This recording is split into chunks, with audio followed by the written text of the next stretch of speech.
आप मांग कीजिए कि 1956 में जो डिबेट पार्लियामेंट में हुई थी, उस पार्लियामेंट में सब कुछ होने के बाद यह कहा गया कि भारत का कैलेंडर कैसा होगा। चर्चा हुई, न उस जमाने बीजेपी थी, न पार्लियामेंट में आरएसएस थी, न विश्व हिंदू परिषद थी, न बजरंग दल था, कोई था ही नहीं।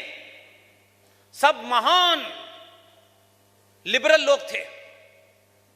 और तय हुआ कि भारत, क्योंकि एक सेकुलर स्टेट है, जो संविधान में नहीं लिखा था। दिसंबर 1948 की संविधान सभा की बातों को पढ़ लीजिए, रिकॉर्ड में रखा हुआ है। जब सेकुलरिज्म की बात आई और कहा कि भारत सेकुलर होना चाहिए, तो कोई बड़ा बड़ा जिन्होंने अपने नाम के आगे पंडित लगा रखा था, कहां थे वो पता नहीं चला। कौन सी दुनिया से आए थे जहां पंडित लगता था, ऐसा तो कोई आदमी मिला नहीं आज तक हमें। उन्होंने, आप सोचिए कि जब ये सब कुछ हो रहा था, तब भी ऐसे लोग नहीं उठे। बी.आर. अंबेडकर ने खड़े होकर के संविधान सभा की भाषणों में कहा कि भारत के संविधान को सेकुलरिज्म की जरूरत नहीं है। भारत का संविधान हजारों साल की हमारी परंपराओं और आस्थाओं पे है। जिस देश में हजारों लोग बाहर से आए, आक्रांता भी आए, लेकिन मैंने सारे तथ्य पार्लियामेंट से निकलवाए, उनको भेजा। आरबीआई ने नोटिफाई किया पूरे देश को। ये आपको जानने, जब आपके मतलब की भी कोई चीज होती है तो आप उसको जान नहीं पाते हैं, आप उसे जानना नहीं चाहते हैं। इसलिए मैं कह रहा हूं, बहुत कुछ हो रहा है, बहुत कुछ हो गया है, कम से कम आप तो जाग जाइए। रिजर्व बैंक ऑफ इंडिया ने नोटिफाई किया पूरे देश के अंदर कि पूरे देश में कोई भी आदमी सत संवत की डेट से चेक लिख के भेजेगा, हम एक्सेप्ट करेंगे। इतनी बड़ी चीज हुई, आपने नहीं माना। इसलिए मैंने कहा कि ये जो मैं बोल रहा हूं, जो आरएसएन बोल रहे हैं, मैं ये नहीं मानता कि सिर्फ जो यहां बैठे हैं वही सुन रहे हैं। बहुत दूर दूर तक सुन रहे हैं। बहुत दूर दूर तक सुनने के बाद एहसास भी है। इसका मैं प्रमाण दूं आपको। आपने नहीं सुना होगा, आपने देखा नहीं होगा। भारत के प्रधानमंत्री ने अभी देश भर के सारे खिलाड़ियों को चिट्ठी लिखी है। उस चिट्ठी पे लिखा हुआ है सत संवत की डेट डाल दी गई है। बदलाव ऐसे होता है खामोशी से, लेकिन जो चैतन्य समाज होता है, जो जागरूक समाज होता है, वो अपने इतिहास की अगर कोई घटना घटती है तो उसका वर्णन करता है, उसका व्याख्यान करता है। आप करिए। आपका ये जिला, जिसे आप जबलपुर कहते हैं, मंडला, वो मेरे दिमाग में जबलपुर जबलपुर घुसा हुआ है, लेकिन जबलपुर भी आपका ही है ना। इलाहाबाद हाई कोर्ट में मेरे बुजुर्ग जीवित हैं। जब तक आप अपनी एक फॉल्स ईगो, जिसे हम फॉल्स ईगो कहते हैं ना, जब तक इसे यहां से निकाल के बाहर नहीं रखेंगे, तब तक कोई काम बड़ा नहीं कर पाएंगे। हम सब लोग अच्छी अच्छी नौकरियां छोड़ के आए हैं। कोई ईगो नहीं है कि हम ये हैं, हम ये हैं, कोई ईगो ही नहीं है। आप हमको खाना खिलाएं न खिलाएं, आप हमें कुर्सी पे बिठाएं न बिठाएं, ऊपर बिठाएं नीचे बिठाएं, ये जिंदगी का हिस्सा ही नहीं रहा। जब आप बड़े काम करते हैं तो उसका असर कैसे होता है कि इस बात को बोलता रहा, दिल्ली में आवाज कैसे जाती है और वो आवाज कैसे काम करती है। 1.5 से 2 साल पहले नासिक के अंदर पहली बार एक मुद्दे को उठाया। जब लोग मुझसे पूछते हैं कि तुम्हारी बात को सुनता कौन है, तो मैं कहता हूं तुम्हें दिखाई नहीं देता तो मैं क्या कर सकता हूं। आप ईमानदारी से, बिना किसी स्वार्थ के, जरा एक बार जोर से बोल के तो देखिए। दुनिया भी सुनेगी और सत्ता में बैठे हुए लोग भी सुनेंगे कि समाज चाहता क्या है। नासिक की एक सभा में भारत के संविधान में आर्टिकल 333, आपने ट्रिपल तलाक सुना है, भारत के संविधान में भी एक ट्रिपल तलाक था, जिस धारा को 333 कहते हैं, 333। ये पता नहीं भारत के लोगों को। हम अपने कष्टों का कारण भी नहीं जानते और उनका निवारण हो जाता है उसको भी नहीं जानते। भारत का संविधान बना, उसमें कहा गया कि जो 545 सीटें हैं, इसमें 543 पे चुनाव होंगे। आप सब जानते हैं, आप तो राज्यसभा में हैं। लेकिन उस समय से इसमें एक प्रावधान डाल दिया गया कि सीटें तो 545 होंगी, लेकिन 2 सीटें जो हैं वो एंग्लो इंडियन के लिए रिजर्व हैं। अब अगर मैं इस सभा में पूछूं 90% लोगों से कि ये एंग्लो इंडियन कौन है, तो नहीं पता, लेकिन जनरल नॉलेज से लेके सब रोज कहते हैं साहब Anglo Indian Anglo Indian Anglo Indian. पता करा मैंने तो मुझे बताया गया कि जब अंग्रेज यहां थे तो जो ऊपर के अफसर थे वो चले गए थे, तो जो नीचे के लोग थे जिन्होंने भारतीय महिलाओं से जायज या नाजायज शादियां की हुई थी, और जो भारतीय महिलाओं से शादी की थी उनसे उत्पन्न होने वाली संतानों को एंग्लो इंडियन कहा जाता है। चलो भाई ये बात मान ली, तो आखिर इस देश में इतने सारे लोग हैं जिनको पार्लियामेंट में रिप्रेजेंटेशन नहीं मिल पाता, तो ये एंग्लो इंडियन हैं कितने? ये कितने हैं भाई कि जिनके लिए पहले से ये तय कर दिया है कि 2 उनके लोग बैठेंगे और वो किसको रिप्रेजेंट करते हैं? सिर्फ इतना ही मुद्दा था। नासिक में उस मुद्दे को पूरी ताकत के साथ उठाया, 3-4 जगह मैंने अपनी बात को रिपीट किया। आपको पता है क्या हुआ? भारत की संसद में इस पे बहस हुई अभी 6 महीने पहले। प्लीज मेरे भाइयों, चीजों को ध्यान से देखें, अपने मतलब की चीज को देखें, जो हमारे राष्ट्र के लिए इंपॉर्टेंट है उसको देखें। हर वक्त टैक्स कितना घटाए कितना नहीं घटा उसको छोड़ दें। 6 महीने पहले भारत सरकार का कानून मंत्री भारत की संसद के पटल पे खड़े होकर कहता है कि एक धारा है 333। मैंने कहा रविशंकर जी आपके कान में आवाज पहुंच गई, इसका मतलब उन्होंने कहा कि ये एंग्लो इंडियन लोगों के लिए 2 सीटें होती हैं।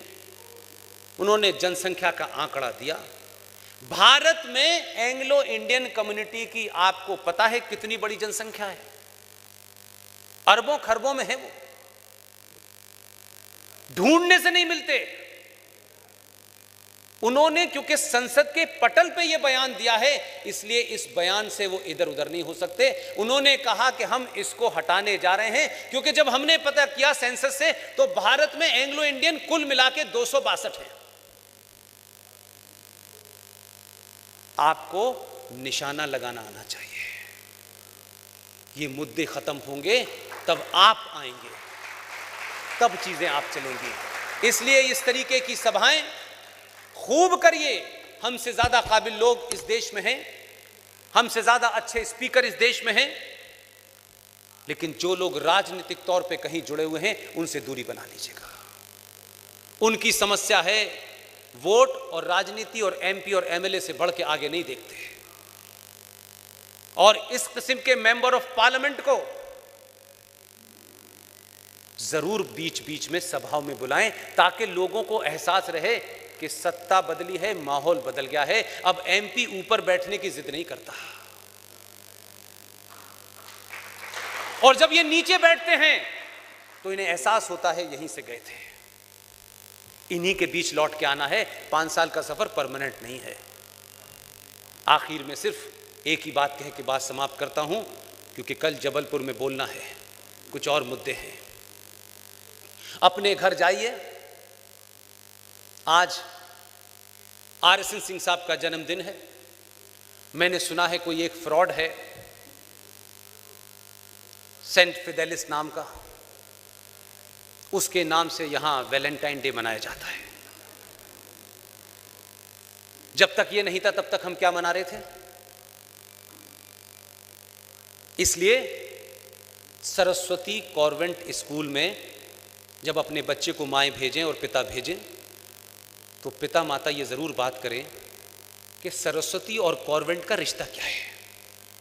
ये बात कह के मैं अपनी बात समाप्त इसलिए करूंगा, हर मां को, हर पिता को संस्कृति से लगाव नहीं है, संस्कृत से लगाव नहीं है।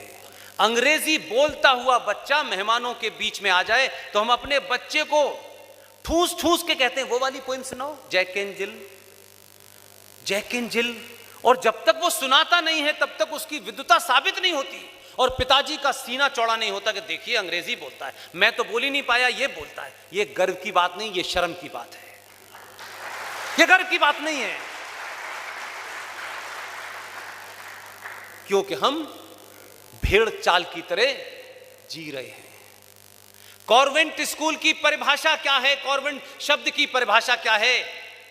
भारत के सनातनियों, एक बार उस सच्चाई को सुन लोगे तो मुझे लगता है कि आपको सिर्फ नफरत होगी, बल्कि जो कुछ आपने किया है उससे भी आपको डर लगेगा। यह यूरोप से निकली हुई एक कल्पना है। यूरोप में इंस्टीट्यूशन ऑफ मैरिज नहीं होता, शादी का कोई इंस्टीट्यूशन नहीं होता वहां। जैसे हमारे यहां शादी 7 जन्मों का रिश्ता होता है, तो जो ईसाई हैं उनके यहां marriage is not an institution. और वो जो खजूर खा के आए हैं उनके यहां शादी कॉन्ट्रैक्ट है 2 बिजनेसमैनों के बीच में। सिर्फ आप ही हैं जो 7 फेरे लेते हैं और कहते हैं कि जीवन मरण का इसमें कोई बदलाव नहीं हो सकता। जहां वेस्ट में शादी का कोई कंसेप्ट नहीं है, इंस्टीट्यूशन नहीं है, उनके यहां महिला और पुरुष का मिलन यानी फिजिकल रिलेशन एक चरम सुख को प्राप्ति माना जाता है। उस चरम सुख की प्राप्ति के लिए एक पुरुष और महिला के बीच में शारीरिक संबंध होते हैं। उससे पैदा होने वाली संतानें उस सुख को कम करती हैं। लिहाजा जो बच्चे ये पैदा होते थे, ऐसे बच्चे जो पैदा हो जाते थे, वेस्ट में उसके लिए कल्पना की गई कि इनका क्या होगा। तो ऐसे ही मान लिए जैसे ये एक बहुत बड़ा हॉल है, उस हॉल के बाहर छोटी छोटी डलियां रख दी जाती थीं और जो उनके परम सुख में विघ्न डालने वाली, जो अकस्मात बिना सोचे समझे कोई बच्चा जो पैदा होता था, जो उत्पन्न हो जाता था, उस बच्चे को उस हॉल के बाहर जो छोटी सी डलियां होती थी उसमें मार रख जाती थी। और इस हॉल का खर्चा और इस हॉल को चलाने के लिए एक फादर जिसने कभी शादी नहीं की, एक महिला जिसने कभी शादी नहीं की, वो मदर होते थे। वो फादर और मदर उस कमरे को चलाते थे और उन बच्चों को पालते थे। उन बच्चों के लालन पालन का खर्चा स्टेट उठाती थी। उस जगह को कॉन्वेंट कहते थे। लावारिस बच्चों के पहला रखने पालने की जगह को आप कॉन्वेंट कहते थे। आपने कहां मां सरस्वती को कॉन्वेंट के बराबर खड़ा कर दिया। इसलिए कॉन्वेंट से जब पढ़ के आप निकलते हैं तो आपकी मनोदशा भारत की परंपरा पे नहीं होती। ये ब्यूरोक्रेसी में जो लोग बैठते हैं, जो जज साहब फैसले लिखते हैं, उनकी आज भी सुप्रीम कोर्ट के फैसलों को, जहां कोर्ट लीगल कोई बैठा हो, आप उनके जितने भी नजीर देखें, कोई हॉलैंड की मिसाल देता है, कोई इंग्लैंड की मिसाल देता है, कोई जर्मनी की देता है। हमारे जो पुराने परंपरा की जो चीजें थी उसकी मिसाल नहीं देता कोई। आज भी वो उसी से चलता है। और इसीलिए जज साहब को डर है कि अगर हिंदी में बहस हो गई तो चाय पीने वाला पछाड़ देगा, इसलिए अंग्रेजी में बहस रखते हैं। इसलिए सिर्फ ये कह के मैं बात अपनी समाप्त करता हूं।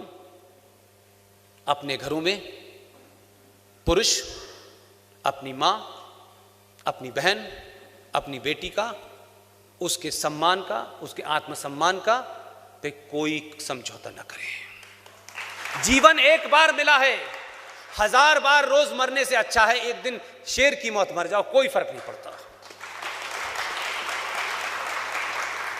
डर डर के जीने वाले कुछ दिन जिंदा रहते हैं और जो कौमें मरने से डरती हैं उनका नाम लेने वाला नहीं मिलता।